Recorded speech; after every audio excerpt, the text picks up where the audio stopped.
नमस्कार, आप देख रहे हैं बिग डिबेट और मैं हूं आपके साथ अनन्या चतुर्वेदी। और चलेंगे आज के मुद्दे की ओर, जहां विपक्षी दलों और भाजपा के बीच अब भी आरोप प्रत्यारोप का दौर लगातार जारी है। जहां मुख्य चुनाव आयुक्त ज्ञानेश कुमार के बयान के बाद विपक्षी दलों ने कड़ी प्रतिक्रिया दी है, जबकि भाजपा सांसद संबित पात्रा ने भी राहुल गांधी और तेजस्वी यादव की वोटर अधिकार यात्रा पर हमला बोला है। और सवाल कई सारे उठ रहे हैं कि क्या चुनाव आयोग निष्पक्ष है या भाजपा के इशारे पर काम कर रहा है? क्या विपक्षी दलों के आरोप सही हैं या वे सिर्फ राजनीति कर रहे हैं? क्या वोटर अधिकार यात्रा से कुछ हासिल होगा या फिर ये सिर्फ एक राजनीतिक स्टंट है?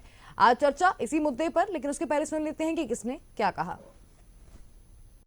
ये सूची देने में ही गड़बड़ी है। मतदाता सूची देने में ही कौन सी सूची पार्टियों को देते हैं मतदाता सूची और कौन सी नहीं देते, और कैसे वोट बढ़ाए जाते या काटे जाते। सूची में हेराफेरी किस समय हुई?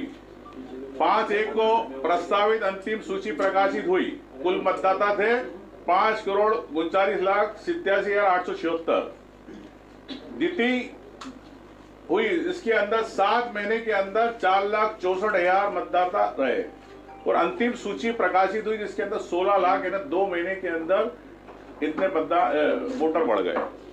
क्या इसकी जानकारी आपने राजनीतिक दलों को दी? क्या इसकी जानकारी आपने विधानसभा लड़ने वाले प्रत्याशियों को दी? ये इस प्रकार से मतदाता किस प्रकार से बढ़े आपने देखा कि 2 अगस्त 2023 में चुनाव थे आपके नवंबर के अंदर, और अचानक 2 महीने के अंदर इतनी बढ़ोतरी क्यों? मतलब हर दिन लगभग 26,000 वोट बढ़े। नेक्स्ट, ये सब क्यों हुआ, कैसे हुआ? ये सरकार, मध्य प्रदेश की सरकार सिर्फ और सिर्फ चुनाव आयोगों के कारण बनी है, जनता के जनादेश के कारण नहीं बनी। ये मैंने आपको प्रमाण दिए। मैं चाहता हूं कि राहुल गांधी जी ने जो बात उठाई है वो न्याय की बात है, आम जनता की बात है, आम वोटर की बात है, इस देश के लोकतंत्र को बचाने की बात है। तो राहुल गांधी जी अपनी बात पे अडिग है, लेकिन चुनाव आयोग जिस प्रकार से हेराफेरी करता है और हलफनामे की बात करता है, माफी मांगने की बात कराते हैं राहुल गांधी को, मैं कहता हूं चुनाव आयोग को माफी नहीं मांगे, अब चुनाव आयोग तीनों कमिश्नर इस्तीफा दे। इस देश में, इस दर्शन में या हमारी संस्कृति में एक कुंभकर्ण जी हुए जो 6 महीने सोते थे और 6 महीने उठते थे। पर आश्चर्य की बात है कि नेता प्रतिपक्ष जी और कांग्रेस के नेता तो उनसे भी आगे बढ़ गए। 20 महीने हो गई सरकार बने हुए। 20 महीने पहले मध्य प्रदेश की जनता ने जनादेश भारतीय जनता पार्टी को दिया, और यदि मैं दिनों की बात करूं तो लगभग 625 दिन हो गए। जोरदार मामला है कि 625 दिन बाद याद आई कि वोटों में गड़बड़ी हुई।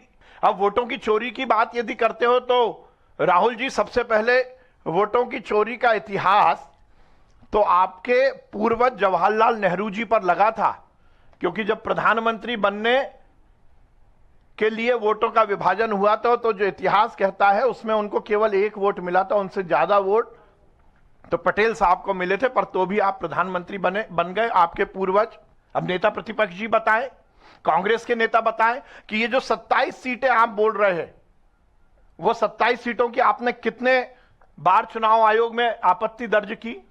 क्या आपके पास कोई चुनाव आयोग की रिसिप्ट है? क्या आपने ड्यूरिंग दैट टाइम, जबकि मतदाता सूची का पुनरीक्षण हो रहा था, क्या आपने इन 27 सीटों को लेकर चुनाव आयोग में कोई पत्र दिया था, कोई आपत्ति दर्ज की थी? यह केवल और केवल प्रोपेगेंडा। बिहार चुनाव में जो उनकी पूर्वानुमानित जो हार है, उससे फेस सेविंग के लिए राहुल गांधी जी इस देश में इस तरह का माहौल बना रहे हैं। और क्योंकि अब राहुल गांधी जी कर रहे हैं तो मध्य प्रदेश के नेताओं को भी झूठ और फरेब में कहीं ना कहीं सुर मिलाना ही पड़ेगा। तो मुद्दा अभी भी वही कि वोट चोरी को लेकर विपक्ष लगातार हमलावर है, और जहां सत्ता पक्ष कह रहा है कि अगर इतनी ही आपत्ति है तो उन सीटों पर क्यों आपत्ति नहीं जताई जो आपने जीती। चलिए आज चर्चा इसी मुद्दे पर करेंगे। हमारे साथ कुछ मेहमान जुड़ चुके हैं, उन सबका परिचय करा दे। हमारे साथ बीजेपी से अजय घवले जुड़ चुके हैं, साथ ही हमारे साथ राजेश जौहरी जुड़ चुके हैं, वरिष्ठ पत्रकार, और हमारे साथ डॉक्टर सिम्पी अग्रवाल जुड़ चुकी हैं कांग्रेस से। आप तीनों का ही बहुत स्वागत है इस पैनल पर। सबसे पहला सवाल मेरा सिम्पी अग्रवाल जी आपसे रहेगा कि विश्वास सारंग जी कह रहे हैं कि जो सीटें कांग्रेस ने जीती उसके ऊपर आपत्ति कभी नहीं जताई, उसके बारे में कभी चुनाव आयोग से शिकायत नहीं की, लेकिन जहां हार का सामना करना पड़ा उससे बौखला कर ये कदम उठाए जा रहे हैं। देखिए, बौखलाई हुई तो भाजपा रहती है और शायद बौखलाहट में ही विश्वास सारंग जी कुछ भी उलझुल बयानबाजी कर रहे हैं। हमारे जो सम्मानित राष्ट्रीय नेता हैं, नेता प्रतिपक्ष राहुल गांधी जी ने तथ्य और प्रमाणों के साथ एक विधानसभा के को पूरे देश के समक्ष सार्वजनिक प्रेस वार्ता कर प्रमाण सहित जो वोटों की गड़बड़ी और धांधली है उसको जनता के बीच में रखा है। तो विश्वास सारंग जी, आप ये मत कहिए कि जहां पे जीत जाती है वहां पर कांग्रेस आपत्ति नहीं करती है, जहां पर हार जाती है वहां पर आपत्ति कर रही है। अगर हम गड़बड़ी से हारे हैं, अगर हम वोटों की चोरी से हारे हैं तो बिल्कुल आपत्ति करना इस देश के संविधान और लोकतंत्र के अनुरूप हमारा अधिकार है, इस देश के सबसे बड़े विपक्षीय दल होने के नाते। और अगर राहुल गांधी जी ने या फिर नेता प्रतिपक्ष उमंग सेंगार जी ने आपके समक्ष कुछ प्रश्न रखे हैं तो आप उसका उत्तर दीजिए, बौखलाहट में उलझुल टिप्पणी मत करिए। चलिए अजय जी, क्या जवाब देंगे इस बात का? से हमारी कांग्रेस की प्रवक्ता साथी कह रही कि उनका संवैधानिक अधिकार है, तो उसी संविधान का आर्टिकल 329B स्पेसिफिकली प्रोवाइड करता है कि किसी भी इलेक्शन से यदि आप प्रभावित हो तो आपको चुनावी याचिका दाखिल करनी है। अब वो चुनावी याचिका दाखिल करने का भी, ये हमारी सरकार ने नहीं, 1951 का representation of people act section 80, section 81, ये दोनों स्पेसिफिकली प्रोवाइड करते हैं कि विद इन 45 डेज आप किसी इलेक्शन को, यदि आपको लगता है कि बेईमानी हुई है, किसी इलेक्शन के नतीजे से आपको लगता है कि इसमें धांधली हुई है, तो आप एक चुनाव याचिका दाखिल कर सकते हैं रिस्पेक्टिव हाई कोर्ट में।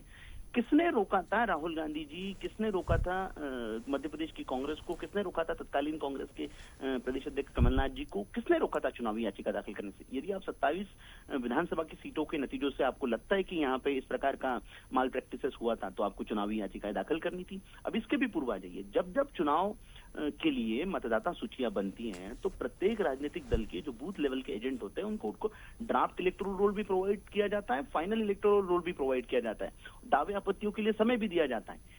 कितने कांग्रेस के बूथ लेवल एजेंट ने इन 27 विधानसभा का, जिसका आज नेता प्रतिपक्ष उमंग सिंगार जी ने जिक्र किया, कितने ऑब्जेक्शन फाइल किए, उन ऑब्जेक्शन का क्या निराकरण हुआ? उसके बाद मध्य प्रदेश में 27 विधानसभा की इन सीटों की जो बात हो रही है, कितने इलेक्शन पिटीशन फाइल हुए और उसके निराकरण के लिए क्या हुआ? आप सिर्फ भ्रम फैलाने के लिए 20 महीने बाद आ जाते हैं और कहते हैं कि हेराफेरी की सरकार है। तो मध्य प्रदेश की जनता ने भारतीय जनता पार्टी को जो बम्पर मैंडेट दिया था, लगभग 50% वोट शेयर के साथ में हमारी 163 सीटें आई थी, कांग्रेस आज जनता के मन पे जो जनमत है उस पर प्रश्न चिन्ह खड़ा कर रही है। रही बात इलेक्शन कमीशन की, तो इलेक्शन कमीशन अपने ऊपर लगे प्रत्येक आरोप का बिंदुवार जवाब दे चुका है। इलेक्शन कमीशन कह रहा है कि हम पे, यदि आपको हम पे आरोप लगाने हैं तो जो रिप्रेजेंटेशन ऑफ पीपल एक्ट में ही एक संवैधानिक व्यवस्था, एक स्टैट्यूटरी व्यवस्था बनाई गई है, उस व्यवस्था के तहत किसी आरोप लगाने वाले व्यक्ति को या किसी एविडेंसेस प्रोवाइड करने वाले व्यक्ति को एक एफिडेविट फर्निश करना होता है। क्या राहुल गांधी जी ऑन ओथ वो एफिडेविट फर्निश करने को तैयार है? यदि कर नहीं सकते तो निश्चित रूप से देश की जनता से आपको माफी मांगने की आवश्यकता है। और रही बात चुनाव आयोग की, तो चुनाव आयोग को इस मैंडेट का समर्थन देश के सर्वोच्च न्यायालय ने कहा है। देश के सर्वोच्च न्यायालय ने कहा है कि इलेक्टोरल रोल को बनाने का काम, उसमें एडिशन का काम, डिलीशन का काम, ये चुनाव आयोग का संवैधानिक दायित्व है, जिसको संविधान का आर्टिकल 324 ने उनको दिया है। तो निश्चित रूप से चुनाव आयोग अपना काम कर रहा है। कांग्रेस चुनाव दर चुनाव हार रही है। राहुल गांधी जी के नेतृत्व पे किसी को प्रश्न चिन्ह नहीं खड़ा करना है, तो कभी ईवीएम आ जाती है, कभी इलेक्टोरल रोल आ जाता है, कभी इलेक्शन कमीशन आ जाता है। इस प्रकार के आरोप प्रत्यारोप तो होते रहेंगे, लेकिन देश की जनता राहुल गांधी जी की जो नकारा राजनीति है, राहुल गांधी जी को जो हम कहेंगे कि जवाबदेही से भागने वाली राजनीति है, इसको भली बात जान गई है। और ये पहला चुनाव नहीं है जिस प्रकार से कांग्रेस ने इसको कटघरे में खड़ा किया है। हर बार आप देखेंगे जब जब चुनाव कांग्रेस आती है तो कभी ईवीएम पे प्रश्न चिन्ह खड़ा करती है। अभी इन्होंने नया राग अलापा है, इसका भी देश की जनता इन्हें उत्तर ही देगी।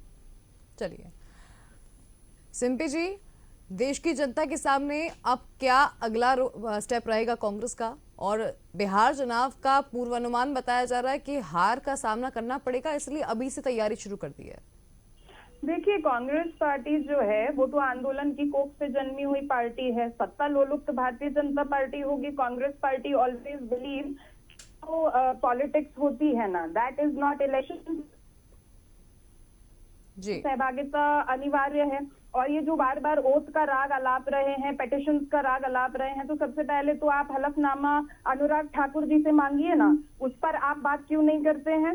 और राहुल गांधी जी जो हैं, I think right to information जो है वो तो हर नागरिक का अधिकार है, तो देश से माफी किस बात की मांगनी चाहिए? चुनाव आयोग राहुल गांधी जी ने अगर कुछ प्रश्न खड़े किए हैं तो उसका जवाब देने की बजाय वो राहुल गांधी जी से ये कह रहे हैं कि आप देश से माफी मांगे। क्यों मांगे? वो नेता प्रतिपक्ष हैं और अगर कहीं पर वोटों की धांधली उनको महसूस होती है तो उसके ऊपर प्रश्न चिन्ह खड़ा करना भी उनका संवैधानिक अधिकार है। और ओथ वो एक बार पार्लियामेंट में इस देश की सबसे बड़ी पंचायत में ले चुके हैं। आई डोंट थिंक कि उनको बार बार किसी ओथ की आवश्यकता है।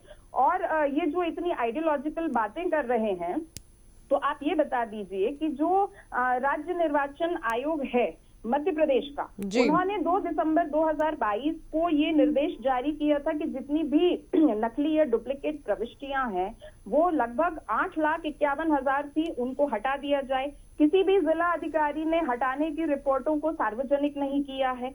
आरटीआई के माध्यम से कोई भी डेटा उपलब्ध नहीं होता है। जो गरुड़ा ऐप है उसके कोई भी सोर्सेज या जो डेटा है वो आरटीआई लगाने के बावजूद छिपा दिए जाते हैं। और ये जो नियमों की बात कर रहे हैं तो नियम 32 तो ये भी कहता है ना, जो रजिस्ट्रेशन ऑफ इलेक्टोरल्स रूल 1960 है, उसके तहत जो ईआरओ की मतदाता सूची है और उससे जुड़े दस्तावेज हैं उन्हें न्यूनतम 3 वर्ष तक संरक्षित रखना चाहिए। और अब ये कहते हैं कि आपने कितनी पिटिशन फाइल कर दी, आपने कितनी आपत्तियां दर्ज कर दी, तो अब राहुल गांधी जी आपसे मांग रहे हैं तथ्य, मांग रहे हैं प्रमाण। अब चुनाव आयोग कैसे हास्यास्पद बातें करता है कि अगर हमें आपको वहां पर सीसीटीवी फुटेज देनी है मतदान केंद्रों की तो आप निजता की हनन की बात करते हैं। तो साहब, आप जब उन महिलाओं के सीसीटीवी फुटेजेस को कैप्चर कर रहे थे, क्या तब उनकी निजता का हनन नहीं हो रहा था?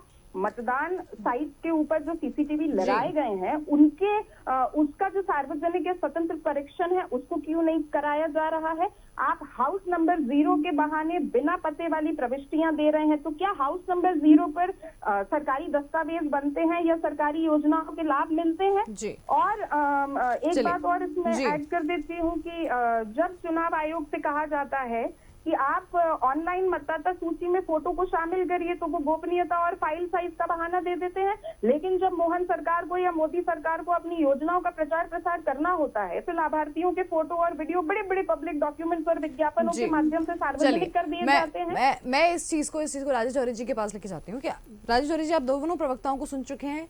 ये मुद्दा ऐसा हो गया है कि अब बिहार चुनाव के ऊपर अगर हम बात कर लें तो इसका असर आने वाले चुनाव पर कितना पड़ने वाला है, और वहीं दूसरी ओर सत्ता पक्ष और विपक्ष अपनी अपनी जगह अपनी अपनी दलील दे रहा है, लेकिन ये मुद्दा किस तरीके से भुनाया जा रहा है, क्योंकि जनता पे क्या असर पड़ेगा, आने वाले चुनाव में क्या होने वाला है और कितना असर जमीन पर पड़ेगा इस मुद्दे का, ये भी कहीं ना कहीं देखने वाली बात होगी। क्योंकि राजनीतिक जब मुद्दा कोई भी उठता है, जब लहर उठती है, जब मध्य प्रदेश से लेकर हर प्रदेश में इस मुद्दे को लेकर जो नेता है वो अपने बयान दे रहे हैं, तो जाहिर सी बात है कहीं ना कहीं चुनाव को लेकर भी अब चिंता बढ़ गई है कि इस मुद्दे का जनता पे क्या असर पड़ने वाला है।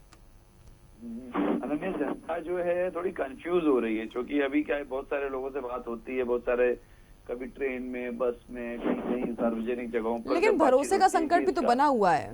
नहीं तो वही भरोसे का संकट भी बना हुआ है उस चीज में। तो जनता से जब बात होती है तो एक ना कंफ्यूजन वाली स्थिति है जनता के मन में कि आखिर क्या सही है, क्या SIR सही है या फिर जो कांग्रेस का ये वाला जो स्टैंड है ये सही है, और अगर SIR सही है तो पूरे देश में क्यों नहीं हो रहा है, सिर्फ बिहार में क्यों कराया। तो ऐसी ये जनता के मन में जो एक आम आदमी है ना, आम व्यक्ति है, उसके दिमाग में ये बातें आ रही हैं। दूसरा ये था कि जैसे ये अपना आज ये जो अभी कांग्रेस की प्रवक्ता महोदया कह रही हैं कि कांग्रेस को पूरा, विपक्ष को पूरा अधिकार है, सही बात है, वो अपनी जगह सही है कि विपक्ष को पूरा अधिकार है आंदोलन करने का। और आंदोलन कौन, देखिए वो एक बात वो कह रही है कि हम लोग आंदोलन से निकले हैं, वो एक डिफरेंट चीज है, लेकिन आंदोलन करने का अधिकार जो आंदोलन से नहीं निकला है उसको भी पूरा है। तो अपना ये राइट, तो जो कॉन्स्टिट्यूशनल राइट है, जो डेमोक्रेसी का राइट है, वो तो एक्सरसाइज करने में कोई हर्जा नहीं है। दूसरी बात ये है, बीजेपी के प्रवक्ता ने अभी जो धवले जी ने कहा वो बहुत बड़ी बात कही है उन्होंने। ये मतलब I was also not aware कि बूथ लेवल का जो रिप्रेजेंटेटिव होता है, जो कार्यकर्ता होता है, उसको लिस्ट जाती है उसके पास और वो चेक करता है, वो अपनी सहमति देता है, उसके बाद ही वो जो है वो जो पब्लिश होती है। तो ये एक बहुत बड़ा पॉइंट है अब पता नहीं सच्चाई क्या है इसमें, लेकिन अगर ये सच है तो ये बहुत बड़ा पॉइंट है कि फिर उसके बाद किसी को ना मतलब या तो बूथ लेवल कार्यकर्ता अपने ठीक नहीं है, जिन्होंने समय पे देखा नहीं, जिन्होंने जहाँ पे डबल हो रहा है, तो बूथ लेवल कार्यकर्ता से ज्यादा कोई नहीं जानता है इलेक्टोरेट के बारे में, क्योंकि जितने भी लोग हैं जो स्टेट की, डिस्ट्रिक्ट की और नेशनल पॉलिटिक्स करते हैं, उनको किसी पर्टिकुलर बूथ के बारे में उतनी जानकारी नहीं होती जितना उस आदमी को होती है। एक बात, ये तो एक बात हो गई। फिर एक बहुत इंपॉर्टेंट बात यह है कि कांग्रेस को बहुत एक्स्ट्रा प्रिकॉशन लेने चाहिए कोई पर्टिकुलर केस को रेफर करने में। जैसे क्या हुआ, अपन ने देखा मिनका देवी वाले मामले में, देखा आदित्य श्रीवास्तव वाले मामले में, देखा जो बहुत सोच समझ के जल्दबाजी में राहुल गांधी को कुछ भी ऐसा नहीं करना चाहिए कि वो टी शर्ट पहन के आ गए प्रियंका और वो लोग और बहुत सारे सांसद। तो अब बाद में मिंटा देवी वाली, ठीक है कांग्रेस का स्टैंड सही हो सकता है, पर मिंटा देवी वाली बात तो गलत निकल गई। उनकी जो मिंटा देवी की 90 थी और उसमें 124 साल की उम्र बताई जा रही थी। तो ये एक बात बहुत इंपॉर्टेंट है। और जहां तक बात है, अभी एक और बात की कांग्रेस की प्रवक्ता महोदया कह रही थी कि अनुराग ठाकुर से भी वो लेना चाहिए, एफिडेविट लेना चाहिए। तो कहीं ना कहीं अनुराग ठाकुर और नितिन गडकरी जी ने भी कंफ्यूजन क्रिएट करने का पूरा इंतजाम किया है, पूरा विपक्ष को मौका देने का काम किया है कि आप विपक्ष, अब उन दोनों के स्टेटमेंट लेके विपक्ष अपनी बात बताता है तो वो उनकी बात में और दम आ जाती है। पर हाँ, जहां तक बात है एफिडेविट की, तो अनुराग ठाकुर कोई अगर वो करते हैं अपना, जैसे कहना चाहिए, अगर वो ऑब्जेक्शन लेते हैं तो उनको एफिडेविट देना ही पड़ेगा, चाहे कोई भी हो। आखिरी बात ये है कि ये जो एक 329B जो है आर्टिकल, जो कहता है कि वो एक पर्टिकुलर स्टिपुलेटेड पीरियड में आपको वो करनी पड़ेगी। तो ये देखिए, टाइम बार का तो आज लॉ जो समझते हैं वो समझते हैं कि अगर कोई चीज टाइम बार हो जाती है, हर चीज का एक स्टिपुलेटेड टाइम होता है कि इतने टाइम में इसका करना चाहिए, तो कायदे में तो उस समय कर लेना चाहिए था। पर ठीक है, अगर कोई चीज कहीं निकली है और लोकतंत्र है, सबको अपना अपनी बात कहने का अधिकार है, तो कहीं ना कहीं सत्ता पक्ष को अपना बड़ा दिल दिखा के और चुनाव आयोग को जोर डालना चाहिए कि और कोई ऐसा तरीका निकालना चाहिए कि आप एक आध जगह कम से कम वो जो उन्होंने 44,008 की जो लिस्ट दी है, बस अकेले उसको एक सैंपल मान के उसको कंफर्म कर दें। बाकी के लिए फिर वो एफिडेविट वाली बात आ जाए कि बाकी के लिए बिना एफिडेविट के राहुल गांधी आपकी बात नहीं सुनी जाएगी, वो एक्सेप्टेबल रहेगा। लेकिन कोई ना कोई रास्ता तो निकालना पड़ेगा, क्योंकि ऐसे देखिए देश का समय भी खराब हो रहा है, देश में कंफ्यूजन भी आ रहा है, और कहीं ना कहीं व्यवस्थाओं पे भी कई सवाल खड़े हो रहे हैं। जनता भी इस बात से कंफ्यूज होती है, जाहिर सी बात है। दवलेश जी, मैं आपके पास आना चाहूंगी इस चीज को लेकर। पहली चीज जो कि डॉक्टर सिंपी जी ने कहा कि एफिडेविट तो अनुराग ठाकुर से भी मांगना चाहिए, जनता को कंफ्यूज करने का काम कर रहे हैं। वहीं दूसरी ओर अभी जिस तरह से राजेश चौधरी जी कह रहे हैं कि इसका कोई सोल्यूशन निकाला जा सकता है, तो सरकार भी जो है चुनाव आयोग से बातचीत कर इस पर बात कर सकती है कि एक सही जांच हो, सही इसका निराकरण हो, एक सही तरीके से जानकारी जनता तक पहुंचे, ये कंफ्यूजन बीच में ना रहे।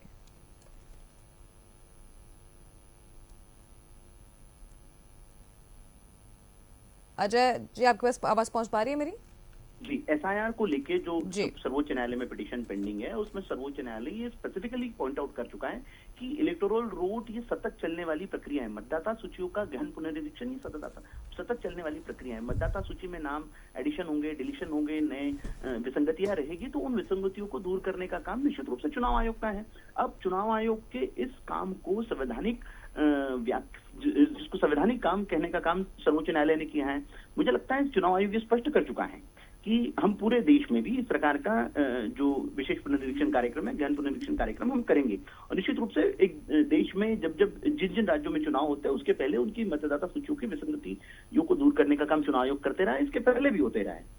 यदि प्रश्न चिन्ह चुनाव आयोग की कार्यप्रणाली पे खड़ा कर दे, तो मुझे लगता है देश की संवैधानिक संस्थाओं पे जो देश की जनता का विश्वास है, ये हमारा लगभग आप देखेंगे कि 1952 के बाद में भारत में आम चुनाव होना शुरू हुए, तब से लेके 2024 तक के यदि हम लोकसभा की बात करें, तो वर्तमान में 90 करोड़ से अधिक लोगों ने अपने मताधिकार का उपयोग करके वर्तमान आदरणीय प्रधानमंत्री श्री नरेंद्र मोदी जी की सरकार को चुना है। आप जिन लोगों ने 90 करोड़ लोगों ने, देश की जनता ने जो विश्वास दिखाया, उस विश्वास को आप कहीं ना कहीं चोट पहुंचा रहे हो, उस विश्वास को कहीं ना कहीं आप उस पर प्रश्न चिन्ह खड़ा कर रहे हो। तो यदि आपको आपत्ति है देश की न्याय व्यवस्था है, आप याचिकाएं लगाइए, आपके एविडेंसेस वहां प्रस्तुत कीजिए। और दूसरा, हमारे लॉ ऑफ ज्यूरिस्प्रूडेंस बहुत अच्छी बात कहता है कि जो व्यक्ति आरोप लगाता है उन आरोपों को सत्यापित करने का, उन आरोपों को प्रूव करने का बर्डन ऑफ प्रूफ हमेशा से आरोप लगाने वाले व्यक्ति पे होता है। तो राहुल गांधी जी ने आरोप लगाए और आरोप लगाकर भाग गए। आदित्य श्रीवास्तव सामने आए, वो 4 जिनका उन्होंने फोटो दिखाया था कि ये परिवारों के फोटो धुंधले दिख रहे, वो पूरा परिवार बाहर आया। मिंटा देवी खुद सामने आई। ऐसे अनेक उदाहरण, जिन जिन लोगों का नाम राहुल गांधी जी ने अपनी प्रेस कॉन्फ्रेंस में लिया था, वो सब सामने आए। मतलब साफ बात है कि राहुल गांधी साबित नहीं कर पा रहे हैं जो उन्होंने आरोप लगाया है, उसका एक्सप्लेनेशन अब आप मांग रहे हैं कि वो भी एक्सप्लेन करें, सबूत दें कि आके जो आरोप लगाया उसका सबूत लगाएं। ये मूल रूप से ये सिद्धांत है, न्याय का सिद्धांत यही होता है कि आप सिर्फ आरोप लगा के भाग नहीं सकते। लेकिन उनका कहना ये है कि वो जवाब मांग रहे हैं। अजय जी, उनका कहना यह है कि राहुल गांधी जवाब मांग रहे हैं, उन्होंने सवाल किया है, अब वो सरकार से जवाब चाहते हैं। जवाब चुनाव आयोग का दिया, उससे क्या राहुल गांधी संतुष्ट हैं? जवाब बार बार सर्वोच्च न्यायालय देता है, देश के उच्च न्यायालय देते, क्या राहुल गांधी उससे संतुष्ट है? अब तक 41 बार से अधिक पिटीशन लग चुके हैं। आपके सवाल को सिंपी से पूछ लेते हैं। सिंपी जी, क्या राहुल गांधी जी चुनाव आयोग के जवाब से संतुष्ट नहीं है? अब अभी भी लगातार जो है मैदान में डटे हुए हैं, और बिहार चुनाव से पहले क्या ये पॉलिटिकल स्टंट है या फिर सच में कोई मांग कर रहे हैं अभी फिलहाल में?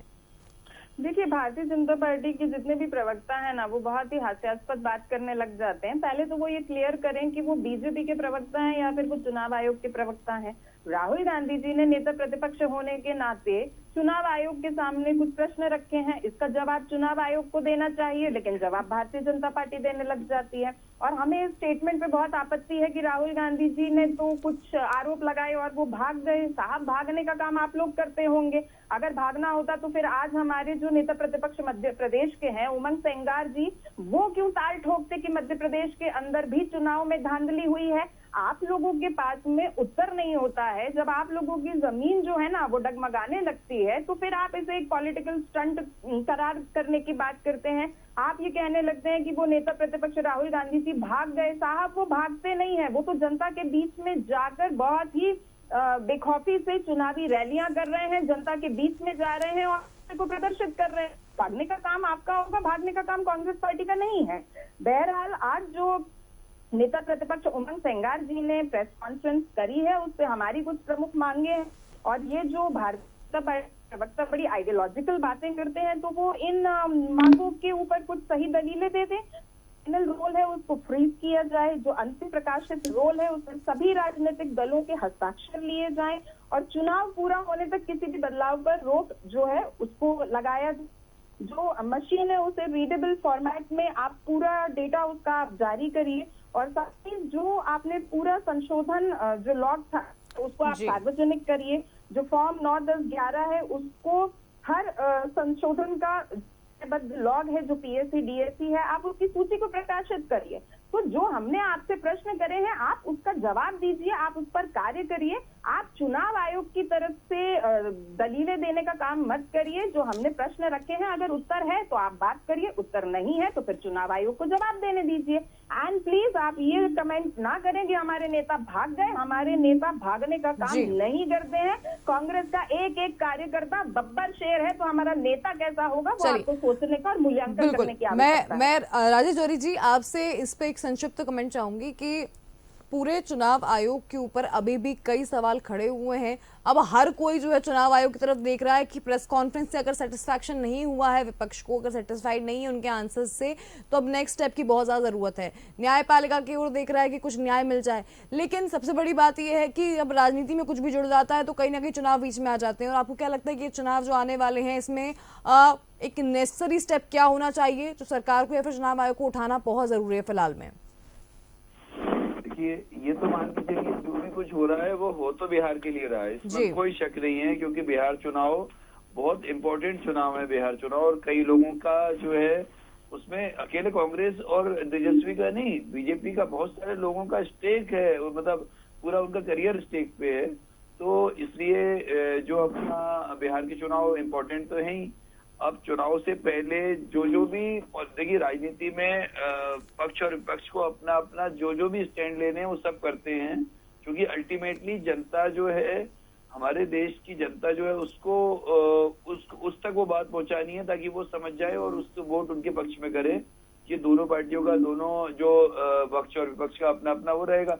लेकिन एक बात ये है कि ये जो ये कांग्रेस की प्रवक्ता हैं, या अभी 3 दिन में जितने भी कांग्रेस के प्रवक्ता है उनसे जो हमने एक रिक्वेस्ट किया है कि आप एक चीज करें, चूंकि अब यहाँ पे अपने को गड़बड़ियां दिख रही हैं, जी। चाहे वो जीतू ठाकुर जी बता रहे हैं, चाहे उमंग सिंगार बता रहे हैं, चाहे जो भी बता रहे हैं, तो SIR के लिए जब जैसे ही अभी अपने अजय रौले जी ने कहा कि SIR का वो पेंडिंग है, पिटिशन पेंडिंग है, कल सुप्रीम कोर्ट बोल देती है कि मध्य प्रदेश में भी SIR होना है, तो फिर वो पटना जैसा काम ना हो जाए कि वहां पर पूरा अपोजिशन आ रहा है SIR के खिलाफ।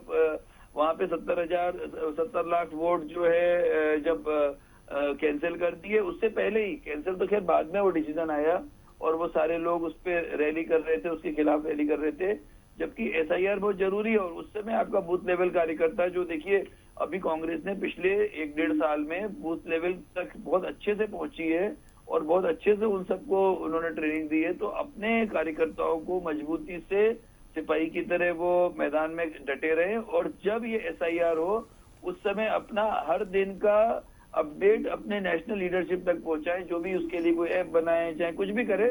देखिए कांग्रेस पार्टी या किसी भी पार्टी के लिए भी बहुत छोटी चीज है आज के IT के जमाने में, तो कम से कम एक हर दिन का इशू रियल टाइम में नेशनल प्रेसिडेंट के पास भी पहुंच जाएगा, नेता प्रतिपक्ष के पास भी पहुंच जाएगा, और जो लोग भी कांग्रेस में डिसाइडिंग फैक्टर होते हैं उन सबके पास पहुंच जाएगा।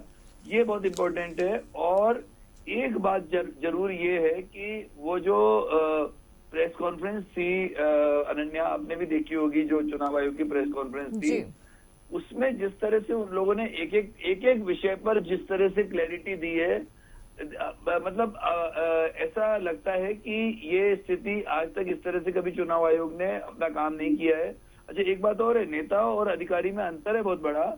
चाहे नेता से मतलब सिर्फ कांग्रेस का नेता नहीं, भाजपा का नेता, जनता दल का नेता, किसी भी नेता अपनी बात से कभी भी बैक ट्रैक कर सकता है कि वो मेरी बात को गलत तरीके से लिया गया है जी। लेकिन वो जो अधिकारी है, जो वहां पर वो प्रेस कॉन्फ्रेंस कर रहा है, सरकारी आदमी कभी बैक ट्रैक नहीं कर सकता। तो मुद्दा ये है कि सब चीजें हजारों लोग, लाखों लोग, करोड़ों लोग देख रहे हैं, उसको सोशल मीडिया पे उसका स्ट्रीमिंग हो रही है, और ये ऐसी स्थिति में कि अगर वो ये मान के चलिए आप कि उन सवालों से सेटिस्फाइड नहीं होना, ये ज्यादा चिंता की बात है। और अगर ऐसा होता है तो एक बार फिर से लाइव टेलीकास्ट करके फिर से एक बार प्रेस कॉन्फ्रेंस करनी चाहिए, और उसको जितने इनके सवाल, मुझे लगता है कि अगर जिस तरह मांगे उठ रही हैं उसके हिसाब से तो इलेक्शन कमीशन को एक बार फिर से जवाब देने की जरूरत पड़ सकती है, क्योंकि लगातार इस मुद्दे को लेकर पक्ष विपक्ष में कई सारी पूरी उनकी लिस्ट ले ली जाए और लिस्ट पे बिंदुवार सब किया जाए और उसको लाइव टेलीकास्ट किया जाए। अपनी आप आपको बताएं, बहुत सारी चीजें लोगों में, राजनीति तो चलती रहेगी, राजनीति तो चुनाव ये के खैर लिए, ये डिसीजन मुझे लगता है कि चुनाव आयोग को लेना बहुत जरूरी भी हो गया है। फिलहाल समय का अभाव है, मैं माफी चाहूंगी राजौरी जी, और बहुत शुक्रिया अजय जी और सिंपी जी आपका हमारे साथ जुड़ने के लिए। राजौरी जी आपके बहुत शुक्रिया इस पैनल पर जुड़ने के लिए, बहुत मजबूती से आप सभी ने अपनी बात रखी, और बहुत शुक्रिया आपका इस पैनल का हिस्सा बनने के लिए। तो बिल्कुल जाहिर सी बात है कि चुनाव आयोग को या तो एक बार फिर से प्रेस कॉन्फ्रेंस करे, वहीं दूसरी ओर हम देखें तो जाहिर सी बात है जब चुनाव के बीच में कोई भी मुद्दा आ जाता है तो वो चीज चुनाव से जुड़ जाती है। बिहार वैसे भी अपने आप में एक बहुत ही चर्चित राज्य रहा है, जब चुनाव आते हैं राजनीति के लिए एक अहम कड़ी माना जाता है, लेकिन उसके पहले वोट चोरी का ये मुद्दा जो है कहीं ना कहीं दोनों ही दलों के लिए, दोनों ही क्यों, बिहार के हर दल के लिए बड़ा इंपॉर्टेंट हो गया है। वहीं दूसरी ओर अब सब देख रहे हैं चुनाव आयोग की ओर कि अब चुनाव आयोग अगला क्या कदम लेता है, विपक्ष का जो आंदोलन है वो किस ओर लेके जाता है इस राजनीति को, इस राजनीतिक बहस को। और दूसरी ओर सत्ता पक्ष लगातार कह रहा है कि अगर ऐसा कुछ है तो सबूत के साथ पेश किया जाए ना। तो ये दोनों ही आरोप प्रत्यारोप का दौर दोनों तरफ से लगातार जारी है। देखना ये होगा कि चुनाव आयोग का अब इस पर क्या डिसीजन सामने आता है, कोर्ट क्या बोलता है। फिलहाल बिग डिबेट में इतना ही। आप देखते रहिए DNI न्यूज। नमस्कार।